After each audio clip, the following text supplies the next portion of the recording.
Hello and welcome. You're watching Business Today TV. I'm Sakshi Batra and this is Market Today, a show where we'll help you understand all the latest cues from the day's trade. Well, the markets are buoyant at this point in time, led by the moves in the pharma index. Clearly, some of the auto major that are gaining in trade today. And of course, apart from that, the IT stocks are back in flavor right ahead of the Q4 earnings season, which is to kickstart from today with Bellwether IT firm TCS to be reporting its numbers later in the day. Also, of course, the markets are awaiting the inflation and the IIP figures as well.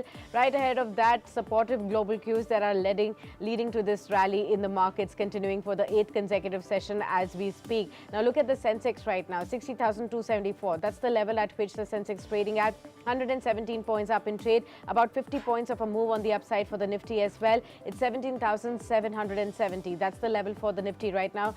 Both of these indices are up by 0.2% higher in trade. Of course, the broader markets also supporting in tow with the kind of movement that we are seeing on both the mid cap and the small cap 100 indices as well.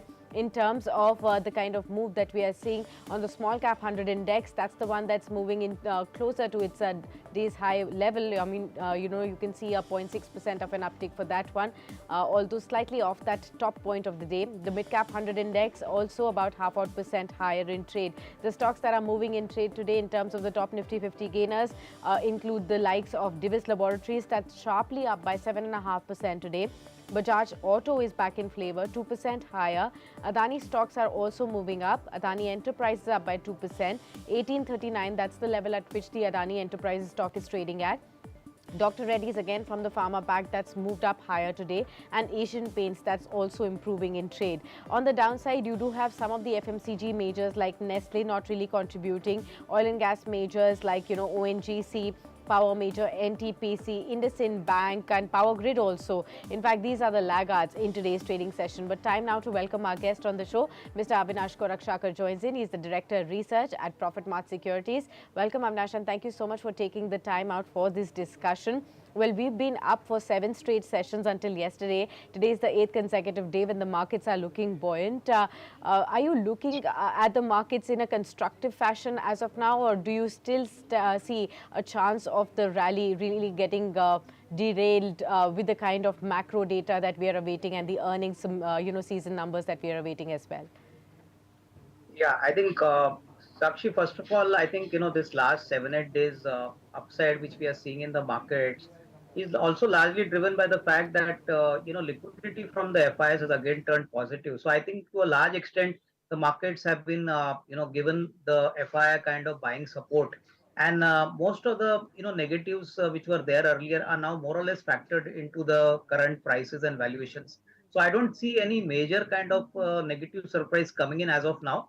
But yes, I think now the quarterly earnings season is going to be out. So I think again the focus is going to be on companies where we would be hearing commentary from the managements, the quarterly numbers, and what kind of outlook the management would share. So I think it's going to be more stock specific now. The index could range in a very small range, and we may not see a very major rise for the index. Hopefully, once it touches around 18,000. So clearly, I think the movement in the index would now be a little narrow, and the focus would now be on more of stock specific kind of moments, considering that now the earning season is just going to begin with TCS declaring the numbers today.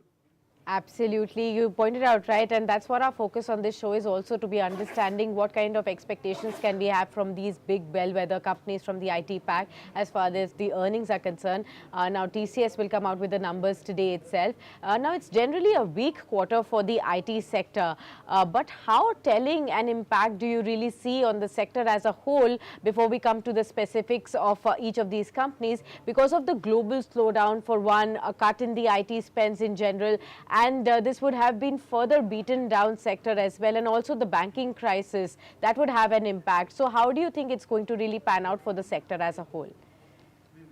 No, I think you rightly mentioned that the fourth quarter is a seasonally weak quarter. But what is important is that what kind of growth commentary, what kind of margin outlook the company shares after the Q4 numbers, because I think a lot would depend on what kind of margin guidance the company gives out after the FY24 numbers, 23 numbers are out. Most importantly, as you rightly pointed out, BFSI accounts for almost 40% of the overall IT services demand. And with the US banking sector going through a major crisis, it's very difficult to pinpoint as to what would be the impact on the tech spends in the coming year. Normally IT budgets or the tech kind of spending is outlined in the first 2 to 3 months of the calendar year. So I think this would be a number to watch out for. What kind of numbers the company delivers in terms of the new client additions, what kind of existing contracts happen, whether there would be any cutbacks in technology spending. Now, these are all issues which the markets would like to keenly from the US market. What is the kind of commentary from some of their large, US banking clients? Most importantly, what's the kind of tech spending which is going to happen in 2024? That is for the current financial year. And most importantly, are they confident of maintaining their margin, trajectory? I think the margin trajectory in any way, if it shows a negative picture or some sort of a cautious outlook, that would definitely not comfort the market. So I think one is the margin guidance, and secondly, the kind of growth commentary from the BFSI space, because that is one area where I think things are looking pretty challenging, at least for the next 2 to 3 quarters. Right. And also between the two bellwether majors, now TCS and Infosys, where does your conviction really lie, and what according to you is a deserving PE multiple for both TCS and Infosys at this point? No, I think my guess is that both the TCS and Infosys come in the same kind of growth trajectory. I would believe that TCS obviously seems a little better positioned, considering the fact that it's a much larger player. Most importantly, it's got a larger clientele base. So I think TCS definitely has the ability to shoulder any short-term kind of shocks. But on the other hand, Infosys has also done a great job in ensuring that digital is now a large part of its business model. Plus, in case of Infosys, I think the market should obviously look at what kind of dollar guidance they indicate in the coming financial year, and obviously the margin guidance. Unlike Infosys, TCS does not give any guidance number. So I think we need to understand only the commentary from the management and then take a call. Right. Now, when you talk about the performance of the IT index, now this index has actually done better than the Nifty in the fourth quarter. What do you think are the reasons for this, and can it continue to outperform then? Yeah, I think the biggest plus point for the IT sector, and as you rightly pointed out, in the fourth quarter, the IT index relatively outperformed the broader Nifty index, is because most of these companies have been beaten down from their 52-week highs. Most of these companies are debt free, they're cash rich, and they operate on a very asset light model. So obviously, once the recovery and the tailwinds in US and Europe improve, then I think the recovery also will be equally fast. So I think a lot of hope is spent around the fact that maybe after the June or July or maybe the August quarter of this year, we could see some sort of normalcy coming back again. The headwinds which are there in US and Europe would obviously subside by that time. And I think once the US economy gets a little more healthy, you could see a lot of technology spending coming in from there. But I think all depends on the kind of macros, which these both these client countries generate, and only then one can get a sense of a kind of a better visibility about growth for the Indian company. So I think till that time, you're going to see some sort of value buying coming in, but a clear visibility on earnings would obviously re-rate these companies. Till that time, I think they are going to remain in a very close range. Investors who want to take a contract call and invest in these companies should realize that they could possibly have to wait for a slightly longer period if they want to make a alpha from these stocks, because these are all well researched stocks and there's nothing hidden about them. Right. Also, like, would it be Visibility and the improvement will improve. right? Now, would you call it fair to say that perhaps the worst is at least behind us as far as the performance of these IT stocks is concerned? And also now, when you talk about that, the kind of contra call that if investors will have to take, they'll have to wait and watch out for clear signals emerging. But in case for that as well, where would you be really convinced about? Would it be the large caps like TCS, Infosys, Wipro and HCL Tech, or would it be the other mid-cap IT firms which have relatively outperformed as well? The likes of, say, a Tata Elixir or KPIT Tech, which have also emerged as consensus buys over the last point in time, but the kind of run-up that we've already seen in them. First of all, as of now, most of the negatives are built into the price. But in case we have another, crisis like what we had in the US banking crisis some weeks back, until that time, I think things look a little better now. as far as the US banking crisis is concerned. So I think, obviously a contra buy would obviously help the investor to make a better alpha. Our sense is that, TCS and a stock like KPIT would definitely emerge as strong contenders, once a re-rating in the sector happens. So I think, one has to be very cautious in selecting your stocks, but KPIT and TCS, these are very two strong candidates, which I think can get re-rated over the next 1 to 2 years. But I think you need to have a lot of patience and conviction to hold on to these stocks because the recovery also will be equally slow.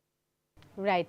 Let's now move on from the IT pack and the earnings expectations there, and let's focus on news that's emerging from across the globe as well. According to Wells Fargo now, the resilience of US stocks this year will be short-lived because of the escalating economic situation that would probably cause the market to decline in the months to come.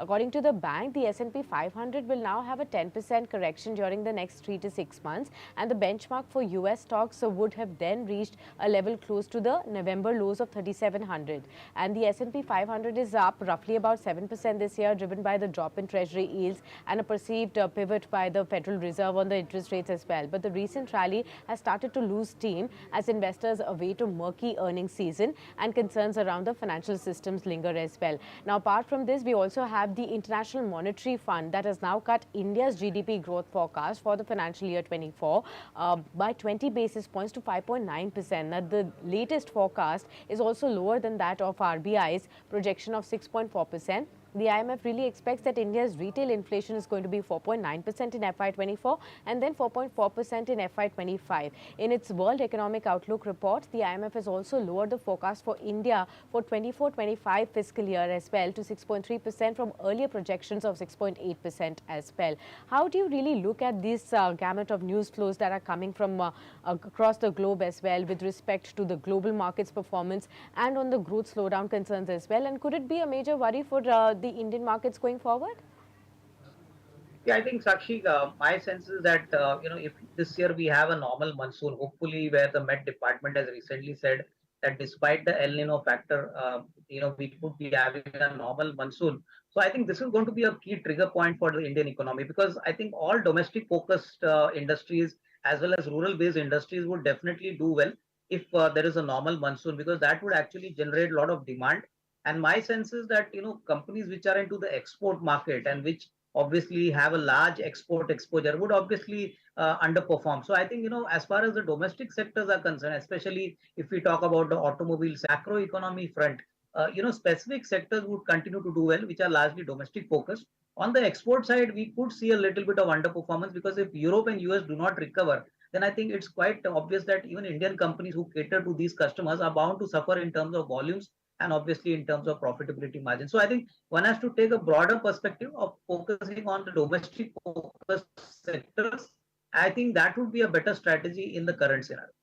All right. Well, thank you so much, Avinnash, for being with us on the show and discussing with us all these insights about the earnings expectations from the IT pack and overall global market momentum and the kind of factors that will impact the market trajectory going forward. Many thanks for being with us. The market's continuing with its momentum on the upside, although just about 100 points up now for the Sensex, 60,266 currently for the the level of the Sensex. That's up about 0.2% odd. Talk about the Nifty, that's inching higher. In fact, 0.3% higher for that one, 54% higher, 54 points higher, and 17,776. That's the level at which the Nifty 50 is moving at. We'll have to keep an eye out on the kind of movement that we see on the markets and the supporting factors as well, as this could well be the 8th consecutive day when we will see the markets inch up in the green. So to track all of those momentum, you should be with us on Business Today TV. Don't forget to subscribe to this platform and also continue to engage with us on our other social media channels as well on Facebook, Twitter, LinkedIn, and Instagram. Until then, many thanks for tuning in.